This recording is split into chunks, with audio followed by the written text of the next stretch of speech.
Bismillahirrahmanirrahim. Kali ini kita akan membahas dalam pertemuan pertama mata kuliah analisa dan pengukuran kerja.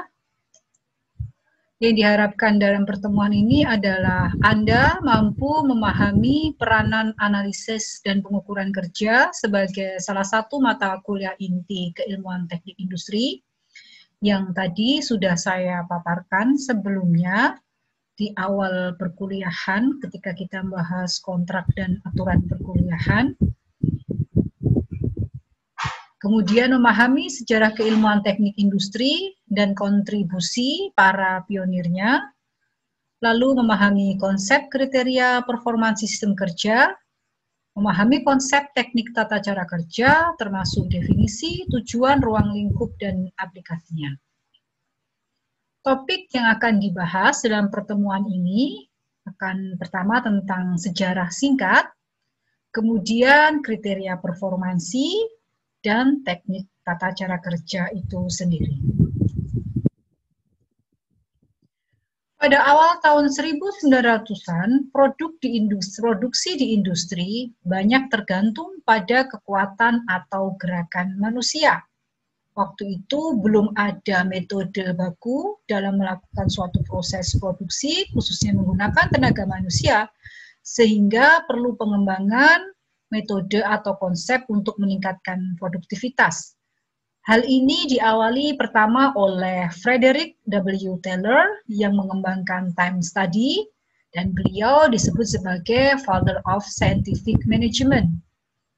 Selanjutnya dipelopori pula oleh Frank and Lillian Gilbert yang mengembangkan motion study atau studi gerakan, keduanya disebut the parent of motion, menggabungkan ilmu teknik engineering dan psikologi. Taylor dari suatu pabrik di mana dia bekerja, itu berusaha menaikkan produktivitas kerja dan upah di pekerjaan penyekopan berdasarkan kecocokan jenis sekop dengan tipe material yang dipindahkan. Prinsip Taylor adalah dia mengembangkan ilmu untuk setiap elemen kerja, kemudian memilih pekerja terbaik untuk setiap pekerjaan, melatih pekerja berdasarkan metode yang telah dibakukan sebelumnya. Karena sebelum Taylor mempelopori hal ini, produksi yang menggunakan tenaga manusia pada saat itu masih berdasarkan trial dan error. Belum ada metode baku untuk melakukan suatu jenis pekerjaan tertentu. Kemudian Taylor juga mengembangkan semangat kerjasama antara pihak manajemen dan karyawan, kemudian membagi dengan jelas deskripsi dan pembagian tugas antara manajemen dan buruh, di mana masing-masing perlu mengerjakan apa yang terbaik. Kontribusi Taylor di sini adalah, pertama dia membuat suatu metode kerja tertentu yang telah dispesifikasikan sebelumnya. Lalu, operator diminta bekerja sesuai metode tersebut. Nah, sehingga dengan demikian dia memiliki standar. Nah, suatu performansi kerja tertentu, standarnya seperti apa? Nah, dan dia bisa menentukan waktu baku juga untuk pekerjaan tersebut, waktunya berapa? Pekerja yang nanti bersedia bekerja sesuai ketentuan di atas, maksudnya berhasil memenuhi waktunya sesuai dengan metode yang telah dispesifikasikan sebelumnya, maka dia akan dibayar lebih. Dan sebaliknya, Taylor mengusulkan untuk memecat pekerja yang tidak memenuhi standar. Adapun Frank dan Lillian Gilbert, keduanya membuat pekerjaan lebih efisien dan tidak terlampau melelahkan dengan menggunakan analisis gerakan. Gerakan suatu pekerjaan dianalisis. Nah, kemudian yang mana yang kira-kira gerakan tidak penting atau tidak perlu, dihilangkan. Dengan pendekatan ini, banyaknya gerakan dalam bricklaying itu berkurang. Bricklaying itu menyusun batu bata, berkurang dari 18 menjadi 4,5. Sehingga pekerja itu mampu menyusun batu bata dari 120 batu bata menjadi 350 batu bata per jam. Kontribusi mereka adalah mereka menggabungkan bidang teknik dan psikologi untuk pelajari ekonomi gerakan. Lilian Gilbert sendiri ini adalah seorang psikolog, ya, dan dia merupakan perempuan pertama di dunia, ya, yang bisa mencapai gelar profesor, ya, di bidang psikologi, suatu ilmu yang waktu itu masih didominasi atau mostly adalah laki-laki. Kemudian melakukan studi gerakan, perhatikan gambar di slide, bagaimana pada saat itu Frank dan Lilian mendokumentasikan menggunakan metode video yang masih cukup sederhana pada masa itu untuk menganalisis gerakan. Sehingga dia bisa menemukan gerakan-gerakan mana yang utama dan mana yang tidak perlu untuk dapat dilakukan penghematan. Dan mereka juga menggunakan diagram alir, peta proses, serta komponen dasar gerakan atau replikasi.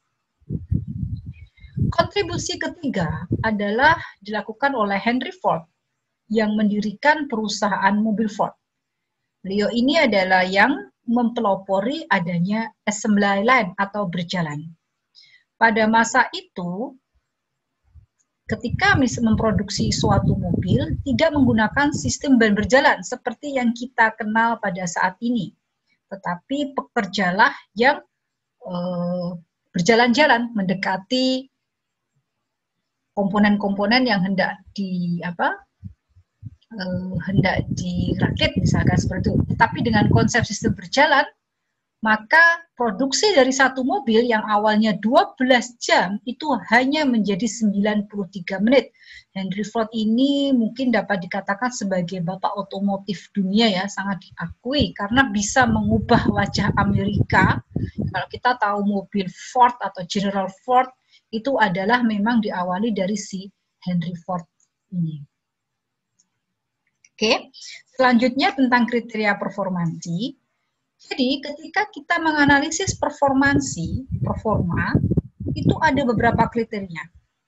Pertama, pakai efektif, bagaimana efektivitasnya, bagaimana efisiensinya, bagaimana kualitasnya, bagaimana timeliness-nya, pemenuhan terhadap waktunya, kemudian bagaimana produktivitasnya, dan bagaimana safety atau keamanannya.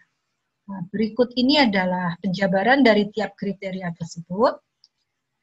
Effectiveness atau efektivitasnya itu secara mudah adalah suatu proses, karakteristik proses yang menyatakan seberapa output itu mampu memenuhi kebutuhan.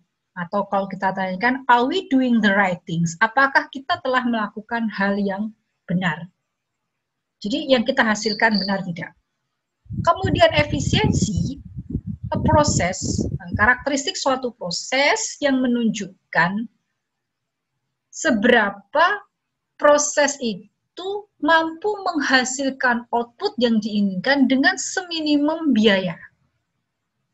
Atau kalau dijadikan dalam suatu pertanyaan, are we doing things right? Apakah kita melakukan hal itu dengan benar?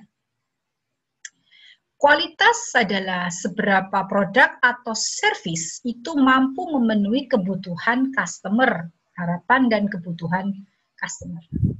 Nah, timeliness yaitu mengukur apakah suatu unit kerja itu sudah dikerjakan dengan tepat dan sesuai waktu yang telah ditetapkan. Kemudian produktivitas, yaitu nilai tambah dari suatu proses dibagi dengan nilai labor, buruh, dan capital yang dikonsumsi, ya, atau yang dihabiskan. Adapun safety, jadi bicara keselamatan itu juga sebenarnya termasuk kriteria performansi.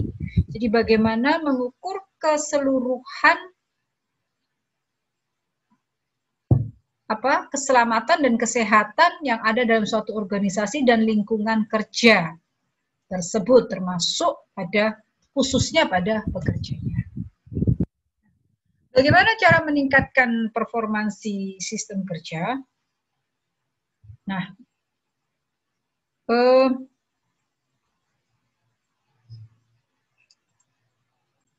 untuk meningkatkan performansi kerja, sistem kerja, kita bisa melakukan perbaikan tata letak, aliran kerja, dan penanganan material. Kemudian kita juga bisa melakukan pelatihan kepada pekerja agar sistem kerja performansinya meningkat. Kemudian kita juga bisa melakukan penyederhanaan kerja, mendesain pekerjaan atau tools, kemudian perbaikan lingkungan kerja, pemilihan pekerja. Sehingga diharapkan ini nanti akan menghasilkan metode standar dan perancangan kerja yang dan juga secara ergonomis. Ini yang akan kita pelajari ya di perkuliahan ini adalah bagaimana melakukan peningkatan performa sistem kerja. Tetapi kita belajar basicnya, karena pada semester depan baru kita belajar level yang lebih advance dengan mengkombinasikan dengan ergonomi misalkan, atau juga dengan keilmuan yang lain. Kemudian Anda nanti juga akan menerapkan ini misalkan nanti di perkuliahan perancangan fasilitas, misalkan seperti itu. Nah, selanjutnya tentang teknik tata cara kerja, topik yang ketiga, atau methods engineering. Nah, dari tata cara kerja, definisinya berdasarkan dari buku Suta Laksana. Itu sistem kerja itu apa? Sistem kerja, yang tadi saya sudah kemukakan di pertemuan sebelumnya ya, bahwa seorang sarjana teknik industri itu yang dia lihat, dia analisis, perbedaan dia dengan sarjana teknik yang lain adalah yang dia lihat suatu sistem. Sehingga sering dikatakan teknik industri itu adalah soft engineering, karena dia nggak melihat hard, atau tidak melihat hard saja, dia lihat suatu sistem. Nah, sistem ini terjadi dari apa saja? Sistem terdiri dari manusia, bahan, peralatan atau mesin, serta lingkungan. Jadi kita tidak melihat satu aspek saja, kita melihat secara keseluruhan ke dalam suatu sistem. Nah, dari sistem itu, nanti kita akan lakukan analisis, lalu kita akan ukur, sehingga kita nanti akan menghasilkan beberapa alternatif perbaikan. Jadi sebenarnya Anda itu nanti outputnya keluar dari jurusan teknik industri ini atau prodi ini, maka nanti Anda itu bisa menghasilkan beberapa alternatif perbaikan dari suatu sistem kerja yang Anda tinjau. Nah, dari alternatif itu nanti Anda pilih mana alternatif sistem kerja yang terbaik. Nah, terbaik di sini bukan berarti terus tidak ada perbaikan. Terbaik untuk saat ini. Tetapi prinsip dari teknik industri itu adalah there's no the best way, but always a better way. Sehingga nanti yang terbaik itu tetap akan terus dilakukan perbaikan terus-menerus. Jadi kata-kata terbaik di sini terbaik untuk saat ini berdasarkan constraint dan situasi yang ada dalam sistem kerja tersebut saat ini. Nah, ruang lingkup teknik tata cara kerja itu ini tadi ya. Jadi nanti Anda belajar tentang teknik pengukuran kerja, kemudian Anda juga belajar prinsip-prinsip pengaturan kerja. Nah, dalam teknik pengukuran kerja, Anda akan belajar bagaimana mengukur waktu kerja, bagaimana mengukur penggunaan tenaga, bagaimana mengukur psikologisnya, dan bagaimana mengukur sosiologisnya. Nah, kemudian lalu dengan teknik itu selanjutnya Anda juga mengatur, ada prinsip untuk mengaturnya, ada prinsipnya dari segi faktor manusianya bagaimana. Kemudian dari studi gerakan seperti apa, dan ekonomi gerakannya apa. Sehingga ini tadi bisa menghasilkan beberapa sistem alternatif sistem kerja terbaik untuk selanjutnya dihasilkan sistem kerja terbaik untuk diterapkan pada saat ini. Nah, apa yang kita pelajari ini ya saya katakan bersambung sampai semester depan pada dasarnya. Jadi semester depan juga sebenarnya masih bagian dari teknik tata cara kerja. Karena untuk faktor-faktor manusia itu akan banyak dibahas, kita khusus nanti di ergonomi. Nah, Anda kalau menganalisis suatu sistem kerja, tahu suatu sistem kerja itu ada masalah, bagaimana kita tahu? Nah, Anda cermati saja. Misalkan, ada desain yang buruk, sering berubah-ubah. Anda membuat ada sering terjadi perubahan. Kemudian banyak waste, banyak scrap atau banyak sisa. Kemudian ada standar kualitas yang tidak tepat. Kemudian layoutnya juga buruk dan penggunaan tempat yang buruk. Misalkan membutuhkan sesuatu yang sering diambil, kok ditaruh di paling atas, misalnya seperti itu. Kemudian penanganan material tidak baik, artinya atau beresiko ya, masalah ya. Kita sering lihat ya, kalau biasanya pekerjaannya menggunakan banyak tenaga fisik, itu kalau di Indonesia kan penanganan material sebagian besar masih banyak sekali dilakukan oleh manusia. Adapun kalau di negara maju sudah banyak digantikan oleh mesin atau alat bantu.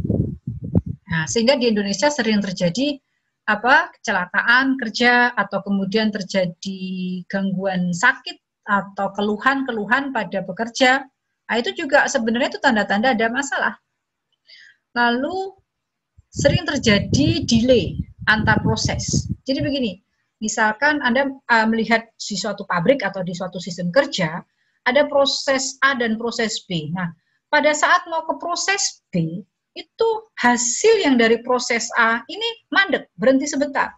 Karena antri di proses B. Sering terjadi, berarti di situ mulai, berarti bisa jadi ada masalah di sini karena ada delay, mau masuk proses B aja kok antri lama, ada apa ini? Nah, itu cara mengenali masalah ya.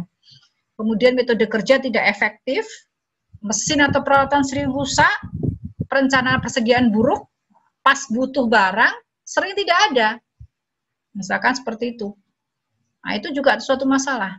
Karyawan diajari kok nggak bisa-bisa, keterampilannya kurang.